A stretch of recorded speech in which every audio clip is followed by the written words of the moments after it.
આગામી સમયમાં વરસાદ અંગે જોઈએ તો લગભગ અનરાધાર વરસાદ ગુજરાતમાં થવાની શક્યતા રહેશે। આજે 15મી ઓગસ્ટના દિવસે રાજ્યના ઘણા ભાગોમાં વરસાદી ઝાપટા પડશે।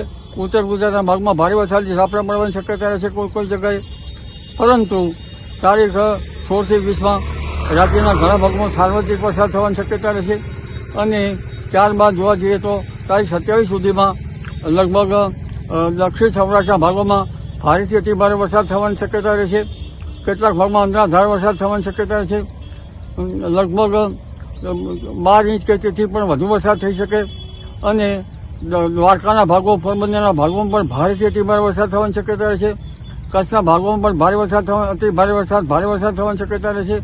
જામનગરના ભાગોમાં પણ ભારે વરસાદ થવાની શક્યતા છે। કોઈ ભાગમાં અતિભારે વરસાદ થવાની શક્યતા રહેશે। એટલે હવે કેટલો વરસાદ ક્યાં થશે તેવું કહેવું મુશ્કેલ છે, કારણ કે અનરાધાર વરસાદ થવાની શક્યતા છે। આ ઉપરાંત મહીસાગરના ભાગોમાં ભારેથી અતિભારે વરસાદ થવાની શક્યતા રહેશે। સાબરકાંઠાના ભાગોમાં ભારેથી અતિભારે વરસાદ થવાની શક્યતા રહેશે। પંચમહાલના ભાગોમાં ભારેથી અતિભારે વરસાદ થવાની શક્યતા છે। ઉત્તર ગુજરાતના ભાગોમાં ભારેથી અતિભારે વરસાદ થવાની શક્યતા રહેશે। કેટલાક ભાગોમાં સાબરકાંઠાના ભાગોમાં પણ ભારેથી અતિભારે વરસાદ થવાની શક્યતા રહેશે અને તારીખ 27 સુધીમાં તો રાજ્યના ઘણા ભાગોમાં પૂર આવે તેવો વરસાદ થવાની શક્યતા રહેશે। એટલે આ વરસાદ જે છે એને જનધને કાળજી રાખવી, ઈચ્છ રહે, નીચાણવાળા ભાગોમાં સાવચેત રહેવું, કારણ કે અનરાધાર વરસાદ લગભગ 16 તારીખથી વરસાદ 20 તારીખ સુધીમાં તો વરસાદ સાર્વત્રિક વરસાદ રાજ્યમાં થઈ જશે, પણ 27 તારીખ સુધીમાં અનરાધાર વરસાદ ઘણા ભાગોમાં થવાની શક્યતા રહેતા પૂર આવવાની શક્યતા રહેશે।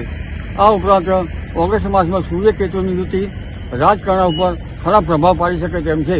એટલે પક્ષાપક્ષી ઊંચાતુંથી અને રાજકારણમાં વરવા દ્રશ્યો જોવા મળે, આંદોલનો, હડતાલ વગેરે જોવા મળે। જી।